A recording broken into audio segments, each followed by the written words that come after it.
Hi, I am Maria Tallier. I am the state director for MUFON in the state of New Mexico. I have a monthly meeting at Otero Arts on Indiana Avenue in Alamogordo, New Mexico on the third Saturday of every month at 11 a.m. Thank you for coming to our meeting today. I'm going to first, we'll talk a little later about our October meeting where we're going to have a guest speaker, Lynn Buchanan, coming on. But for this meeting, it's just me, and we are going to discuss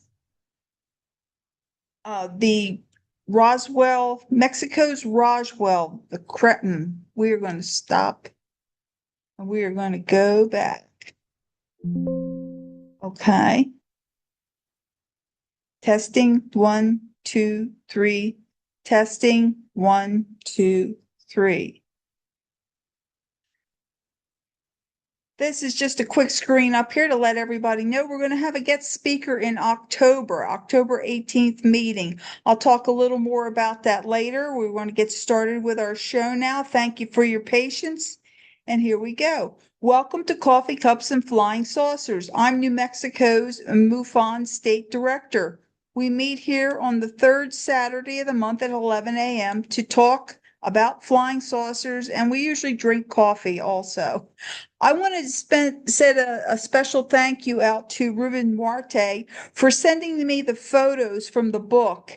And he gave me a really great interview where we discussed a lot of things that he and Noe Torres investigated in the Mexican crash regarding the Coyame crash. I told him some of my ideas about the events, and it was really nice. Hey, Ruben is a longtime MUFON field investigator in Northern California. He's our assistant state director, and he is also the national director for Mexico. So we're going to discuss the 1974 crash in Coyame, Mexico, because it references a UFO crash team from Fort Bliss. And many of us are familiar with the areas and military installations involved during the tracking of the object and its recovery. But two recovery teams, one from Mexico, the other from the United States, rushed to recover the remnants of an unknown craft. The Mexican military got there first, but the U.S. military left with the object. I want to discuss the known details today and kick it around to see if there's enough evidence to support that a commuter aircraft collided with a UFO, causing both to crash in the remote desert of Coyame, Mexico on the night of August 25th, 1974. Did a U.S. military recovery team find the remains of 24 dead Mexican soldiers killed by a release of a bacteriological or chemical contamination? Or did they eliminate them before they took the crashed UFO across the Mexican border back into Texas? Did the craft kill those 24 Mexican soldiers, or did the recovery team kill them? But a commuter aircraft also crashed that evening in the same place at the same time. First and foremost, after many years of research by Noe Torres and Ruben Marte, this crash has been brought to our attention. Their 2008 book, Mexico's Roswell, the Chihuahua UFO Crash, has brought the facts and situation regarding the recovery of the crashed Cessna and a UFO that was monitored by the CIA and U.S. military. Noe and Ruben dissected a document called the Danube Report line by line as they investigated this crash, tying points of reference to the Mexican site in Coyame. They have spent decades hunting down evidence and witnesses from the small Mexican towns and villages in this very remote area of Mexico. There are 3 editions of this book, adding as they continue to investigate leads and evidence that they turned up regarding this event. Their books are Mexico's Roswell, editions 1 and 2, and the Coyame incident. I enjoyed reading this book so much that I gave it out as Christmas gifts in 2009 and 12. It was a wonderful, wonderful book, and everyone I gave it to enjoyed it thoroughly. But the Danube Report was first published in February of 1994 by Len Stringfield in his Volume 7, Search for Proof in a Hall of Mirrors. But he didn't get to investigate the crash. He did say that the facts were few, but noted that this event was truly worthy of further investigation. Now, Stringfield died in December of 1994, and this is just one of many that he didn't get a chance to investigate further. MUFON was given Stringfield's notes, reports, and publications from his family, and MUFON has published them on their website in what's called Project Aquarius Library. But it was Torres and Muerte who took up that challenge and began an investigation of the data and added to the evidence and confirmed many of the claims. They made FOIA requests for much of the radar reports from the military installations that we're going to talk about here shortly. The document coming to be known as the Danube Report was leaked to several U.S. and Great Britain UFO researchers in 1992, including Stringfield. The meat and potatoes of this crash comes from that report. It must have been composed by someone inside the U.S. intelligence community due to the level of detail, especially regarding the military radar tracking of the UFO. Or maybe they knew someone who was perfectly involved with the Coyame crash retrieval. It is stated that the facts of this report were gathered from 2 eyewitness accounts, documentation that was illegally copied, and a partially destroyed document. This report was written in 1978 by a person who was dead in 1992 when the documents were given to the Danube Report. And they quickly released it. They most likely had that stipulation somewhere that, as part of their last wishes, don't release it until I die kind of thing. In 2007, the History Channel and UFO hunters also investigated this event with Torres and Muerte. Season 1, Episode 4 was about the Coyame crash. You can see UFO hunters on Tubi, Pluto, and many other free streaming platforms. And I did watch that edition before I put this together. I just wanted to, bring everything together in a nutshell for you. So it starts with a commuter airplane crashing into a UFO, and then they both crashed in the remote Mexican desert on August 25th, 1974. But there's much more to this story than that. Please remember, the data that I'm discussing today is based off 1974 technology. Remember, Windows wasn't invented yet. Everything was running on DOS back then. In 1974, there was little to no flight restrictions between the U.S. and Mexico. A Mexican registered aircraft did not have to go through the customs release or anything like we have to do today. And again, like I said, the computers, nothing was on the computer. Everything was handwritten. So the registration and ownership records of the airplane are unknown. It is said to be of Mexican registration. This comes from a Wikipedia entry. That Wikipedia entry also said it was a Cessna 180 that left El Paso International Airport on August 25th, 1974 at 9:30 p.m. Destination, Mexico City. That aircraft dropped off all radar with the last registered location of Coyame, Mexico at 10:30 p.m. The Wikipedia information was deleted before the authors were able to verify any of it. But again, like I said, it all starts with that commuter aircraft. The distance between El Paso International Airport and Mexico City is 965 miles. The blue line you see on this map represents that travel path. The average cruise speed of a Cessna at that time was between 135 and 138 miles per hour.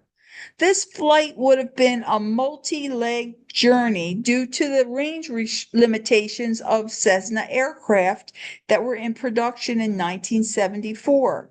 It's at least an 8 to 12-hour flight due to the mountainous terrain. Most likely, the aircraft would have had to fly between 7 and 8,000 miles in altitude. Fuel range of the aircraft would have necessitated at least one stop, either in Chihuahua City, which was 267 miles away, or Torreon, which was 467 miles away, or both. So if the aircraft was going to Chihuahua City for its refuel, it would have been there between 45 minutes to 1 hour after takeoff from El Paso.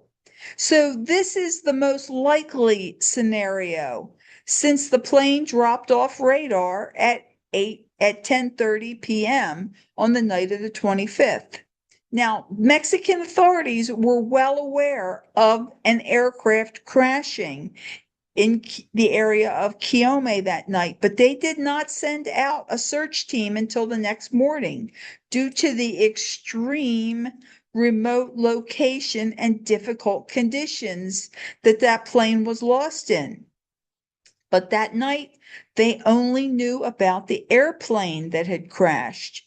There is no record or evidence that the Mexican authorities knew that U.S. radar had been tracking an unidentified flying object that had gone over into Mexican airspace. On that same night, at 10:07 p.m., an object just popped into two military radar installation screens. It was off the coast of Corpus Christi, Texas, about 200 miles to the east in the Gulf of Mexico at 325 degrees. The object was traveling 2,500 miles per hour and at 75,000 feet. It was traveling in a southeast direction. Originally, they thought this was a large meteor because of the altitude and because of the speed. We had no aircraft at that time that could go that fast or could go that high. But when the object slowed down to 2,000 miles per hour, turned 290 degrees, and started to descend, they realized it wasn't a meteor, and jets were put on alert at Ellington and Lackland Air Force bases. And like I had said previously, Ruben Muarte did several FOIA requests for this file information. When his response, he was told that the official data was not available because there was no data. This blow by blow that you see on the screen of the radar hits comes from the Danube report, and the level of detail, speed, altitude, degree of bearing, and this timeline is extremely exact, and it is very highly likely that it was compiled by a radar operator or somebody with expertise in this field. I made a little map, and the yellow star is showing where the object first appeared on radar. It appeared on radar at the Naval Air Station at Corpus Christi, Texas. The red line that you show is showing 200 miles from Corpus Christi, Texas. I just wanted to show how far out in the Gulf this object was when it was first detected. The map in the corner is from the book But I wanted everyone to just see all these little yellow dots that you see on here are all military radar stations that object showed up on during its cruise around the bottom of Texas there. So it showed up on all these radars between 10:07 and 10:30 p.m. that night as it passed just 40 miles to the south of Brownsville, Texas. There's a little red line I put on there to show you how far out 40 miles was. It looks as if this object was just skirting its way around the United States and heading for Mexico. This map shows the trajectory of the object, and we see how it's stepping and turning down, almost as if it's just purposely trying to avoid U.S. airspace. It's unknown how that object got that close to Corpus Christi, Texas, undetected. It was within 200 miles of the city limits when it showed up on radar. So either this object descended from outer space, or it came up from below and shot up 75,000 feet in an instant, something that our military was unable to do. This object was being monitored by Longland and Laredo Air Force bases after traveling 500 miles to the northwest, and at 10:30 p.m., the object disappeared from all radars. It disappeared in the Mexican zone of silence. That's just 400 miles southeast of El Paso. The zone gets its name from frequent UFO sightings and mysterious waves of electromagnetic energy that disrupts radios, telephones, and aircraft equipment. The zone of silence is Mexico's Bermuda Triangle. The frequency of meteorite impacts in this region has contributed to its reputation as a very unusual area. Some scientists have speculated and theorized that the remnants of these meteorites may give off magnetic properties, potentially explaining why so many iron-rich objects from space end up crashing in the zone of silence. Many bizarre mutilated animals and plants, strange lights in the sky, magnetic rocks, and even visitors in the area have reported seeing unexplained lights dancing on the horizon. Some have even claimed encounters with tall, blonde-haired strangers who are said to offer assistance or ask for water before vanishing without a trace, leaving no footprints. Throughout history and until today, this still occurs. Coyame is an area with a great deal of paranormal activity. So the next morning, August 26th at 8 a.m., the search by the Mexican military for the crashed aircraft began, and by 10:35, a Mexican spotter plane located the wreckage and described it as being almost totally destroyed. This was overheard on a radio transmission. A few moments later, they reported another crash of an object that was nearly intact. But that object was described as a shiny, silvery disc. And at that point, there was radio silence from the Mexican authorities. Immediately, a high-level negotiation to assist with the Mexican government was placed by the U.S. intelligence community, but this was not granted. They were told it was nothing more than a simple airplane crash. No assistance needed. However, U.S. intelligence knew otherwise. Mexican troops left an army base in Ojinaga, Mexico, taking 24 soldiers, a large flatbed truck, several jeeps. They traveled west along Route 16 and onto the dirt roads in the Coyame Desert. They first arrived there at the first crash site, and there were very few remnants of the aircraft found. It was really totally destroyed. It's unknown if any body parts were found at the aircraft crash site. Everything was picked up pretty quickly, and then they moved on to the next crash site, which was about a mile away. This is where they found the crashed disc, and it was something they were really not prepared to handle. However, they winched it up onto the back of that flatbed truck. There was no other crash debris at that site, so the convoy started to travel back the dirt roads back to Route 16, en route this time to the Air Force Base in Chihuahua City. However, they never made it out to Route 16. U.S. satellite and jet flyovers, possibly Keyhole KH-9 spy satellites, then known as Big Birds, confirmed to U.S. intelligence community that this was more than just a commuter airplane crash, regardless of what the Mexican government said regarding the no assist needed. So the U.S. team started to assemble at Fort Bliss in El Paso. An eyewitness at Bliss indicated they saw 3 smaller helicopters, possibly Hueys, and a large Sea Stallion Sikorsky helicopter assembled in an off-limits location on post. A rapid deployment team was on standby awaiting orders. El Paso is the home of the CI's program EPIC, EPIC, which stands for El Paso Intelligence Community. If any of you's watched Breaking Bad, this is where Hank went to work.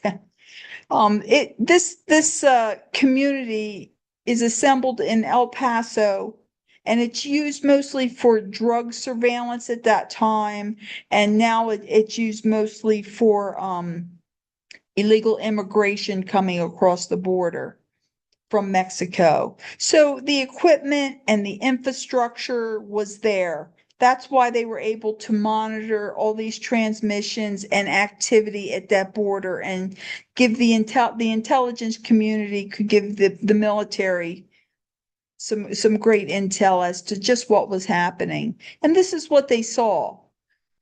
The high altitude spy imagery saw bodies of Mexican soldiers sprawled alongside jeeps and trucks. The doors on the vehicles remained open and the convoy was completely stopped. Something unknown had happened, causing the soldiers to at least fall into a state of unconsciousness and possible death, not long after recovering the disc. This location is estimated to be within 30 miles of the U.S. border. Well, this gave the U.S. officials the excuse they needed to intervene in a recovery effort. They had to verify there was no danger to the U.S. community, which was nearby.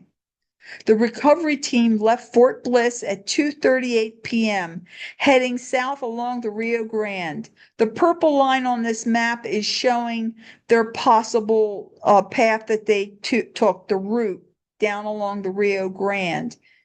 Now they ducked across the border south of Candelaria, a little north of Presidio, in a very, very remote area of Texas with very little population. Less chance of being found out sneaking across the border there, but so they thought. The authors of this book found 2 possible witnesses of the deployment crash team in Presidio. The eyewitnesses, John Chambers and his mom, who lived just north of Presidio, they recall one evening in August of 74 seeing a flash of a bright light followed by a cloud of blue, red, and purple. And then the next day, they remember seeing military helicopters going across the Rio Grande around Candelaria into Mexico. This was very unusual, which is why they remembered it.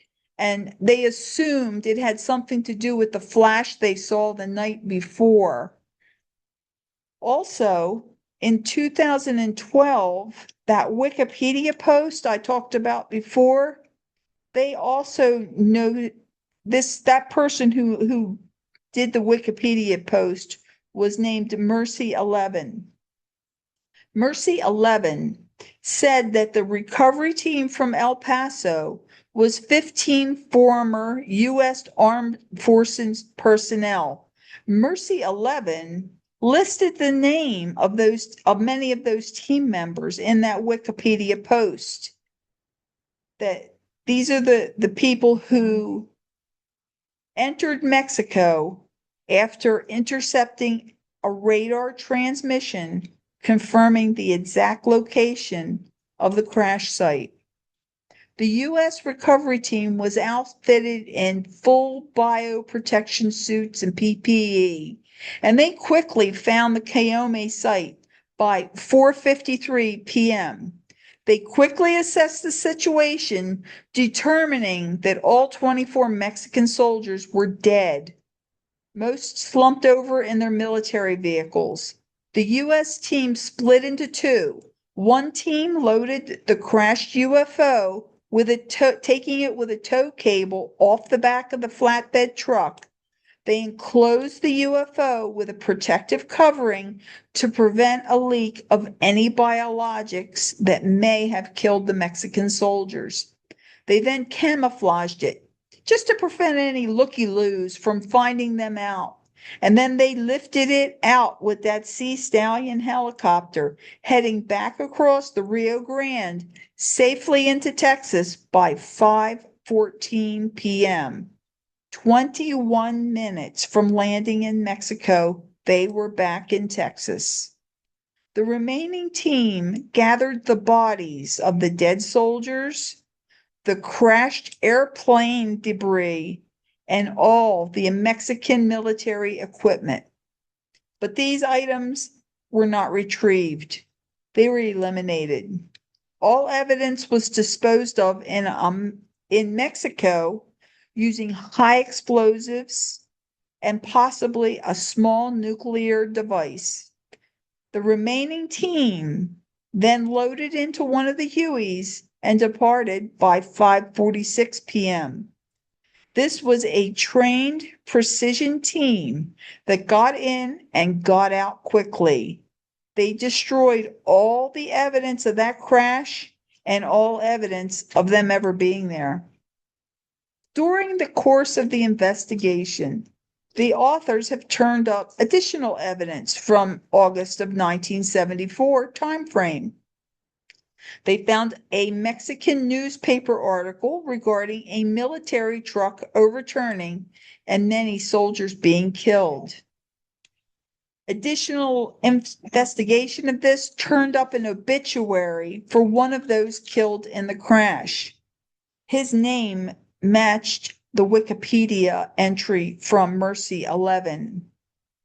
But his death was listed as caused by a bullet wound in that obituary. Another witness spoke to a Phoenix UFO investigator and said that they were told that the military was there to protect the UFO until the US got there. But due to miscommunication, they began to fire upon the U.S. recovery team when it flew into their range. All Mexican soldiers were killed by the U.S. team, and their bodies and their equipment was incinerated before the forces left the country. Shortly after this, the army leader from Mexico of the region was fired with no reason given. So this leaves us with two scenarios as to what happened to the 24 Mexican soldiers. That U.S. team had left Mexico for Texas, crossing the Rio Grande and meeting up 25 miles northeast of Valentine, Texas, in the Davis Mountains. The Davis Mountains are a perfect spot to hide. They're very remote. Very few people live in the area, and that was a great spot for them to duck into. They hid there until 2:25 a.m. on the morning of August 27th, and then they resumed their flight.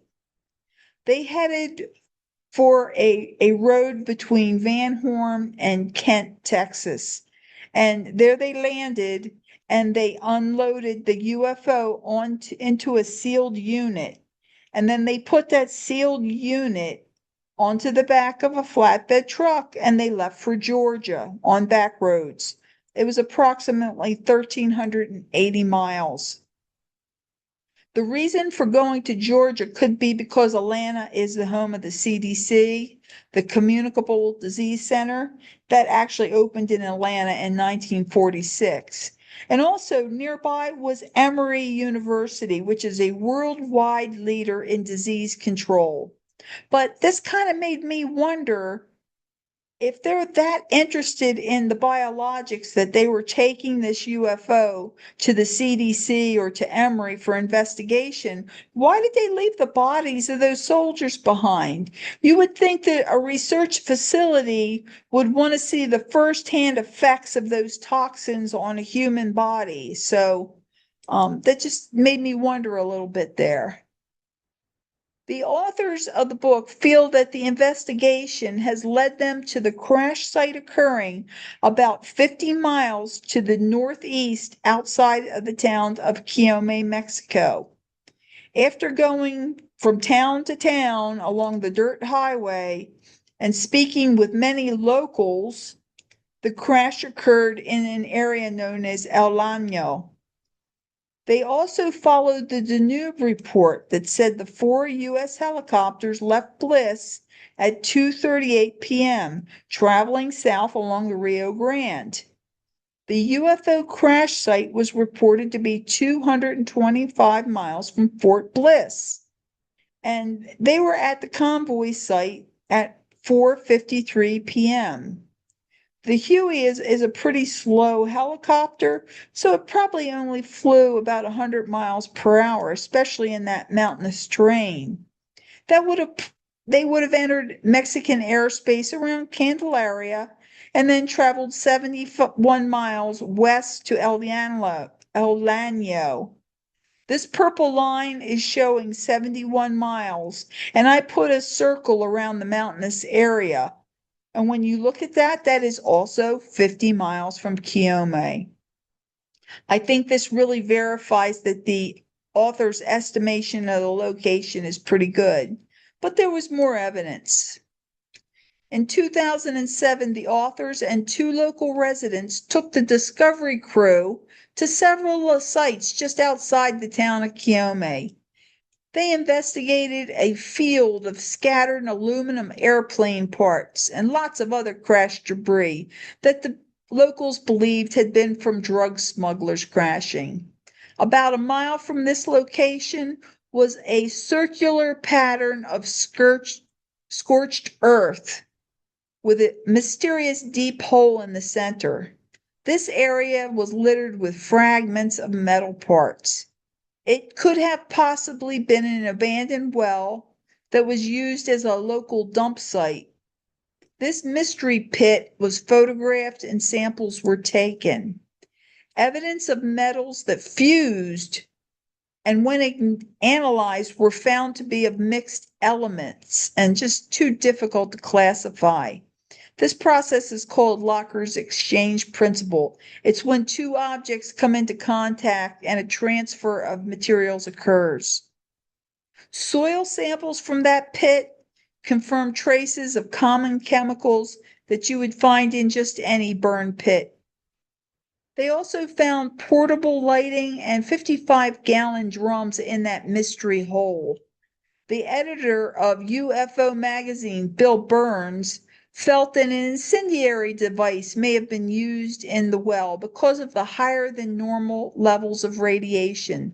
The levels of radiation around the hole was 21 CPM, but inside the hole was 100 CPM. The levels in the well were high, but Levels between 1 and 50 CPM are normal. Those are normal for anywhere. And levels between 50 and 100, they can also be found in around common household items, such as granite countertops and flat screens TVs. So they were higher than normal, but not at a dangerous level. The Discovery Channel is known for getting creative with the facts from lab reports and evidence for the sake of ratings, so I take their results with a grain of salt. But there's other possible witnesses that the authors have turned up. A former police officer, Tony Ramirez, contracted radio program Coast to Coast after hearing Ruben Duarte being interviewed with George Norrie about the Coyame crash. He told Ruben about his memories of a visit to his family in Coyame, Mexico in 1974. He was 13 then. He was on his grandparents' ranch and he had been riding a horse all day, and it got really late and he left the horse without putting it away properly. When he went in the house, his uncle made him go back outside, unsaddle the horse, water, and feed that horse. It had really started to get really very dark outside, but he tended to that horse. As he was doing it, though, he remembers hearing a noise coming from a cornfield about 30 feet away. He observed a being stepping out from the corn stalks. He told Reuben, "I just stood there and it was staring back at me as I stared back." It was small in stature, about 4 feet tall, very thin, with long arms and legs. The head was very big and its eyes glowed. It had 3 bumps on its forehead. It almost seemed to float, not standing on the ground. He said, "I turned and I ran as fast as I could back in the house. I left everything on the ground." He was so upset he couldn't tell his family what happened. He just babbled. His aunt gave him a glass of sugar water and it started to calm him down. And then he began to tell them what he saw. They were all quiet except for his grandmother. She was the only one to speak up. And she said that it was one of the Diablitos, the little devils. She had seen them before running around the farm in the morning, and she said sometimes they would steal the salt blocks from the cattle. When Officer Ramirez viewed a James Fox documentary, Moment of Contact, which was about an alien encounter in Varginha, Brazil, Officer Ramirez saw a depiction of an alien from the Brazilian encounter. He immediately recognized it as one of the Diablitos that he had saw in Coyame. This image that you see here is of the Varginha creature. Also, the authors interviewed local Coyame cattlemen, and they confirmed to Duarte and Torres that they frequently had salt blocks disappear after being put out for cattle and horses for some unknown reason. Look, the 1974 Coyame UFO crash is still an active investigation, and I believe the facts from the 1978 Danube report. They were very detailed and much credible evidence. There are other investigators have turned up witnesses and supporting evidence regarding this crash.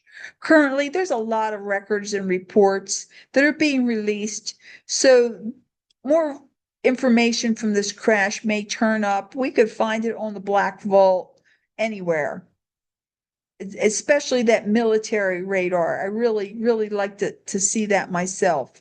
I asked Ruben Duarte about the two options as to what happened to the Mexican soldiers, and he told me he is leaning towards the biological contact as being what killed the soldiers. So we still have a lot of questions and a lot of speculation about this event, but Ruben and Noe are still working on this case. So I'm sure when they have more data, they will share it with us regarding the 1974 crash in Coyame, Mexico. Thank you so much for stepping through this book with me. I really enjoyed the book. I'm going to finish up the meeting talking a little bit about Lynn Buchanan. A remote viewer, Lynn Buchanan, is going to donate his time to take us into the fascinating world of controlled remote viewing in our October 18th meeting. You guys have asked me time and time again to get some more information on remote viewing, and I brought you the expert on it. This is Lynn Buchanan. If you guys remember, I spoke about him in our lecture, which was famous people in ufology from the Tularosa Basin. He's from Alamogordo. He lives in Alamogordo. Um, his ranch where he teaches remote viewing, it's in nearby Tularosa. It's out by Tully Gate. This guy is really famous. They made a movie about the Project Stargate, and George Clooney played Lynn Buchanan in that movie. That movie was called The Men Who Stare at Goats, and it was about that Army and CIA Project Stargate. So, Lynn also has Skywatches there at his ranch, and I'm going to find out more about the Skywatch program, and I'll pass it on to the group. He's an expert on remote viewing, and I am honored to have him speak to us in our October meeting. So put that on your calendars, October 18th. Please visit our sites on Facebook, New Mexico MUFON on Facebook. I've got New Mexico MUFON group, which shows a little more of the local stuff around here. I also have a YouTube page, New Mexico MUFON, Coffee Cups and Flying Saucers. I want to thank Ruben Marte, who sent me that artwork. It was so nice to be able to put that into the presentation. I know you guys are sick and tired of my maps. His art was welcome. So our next meeting is going to be Saturday, September 20th. We're going to talk about Staff Sergeant Moody, who was abducted while he was watching the Perseid meteor showers.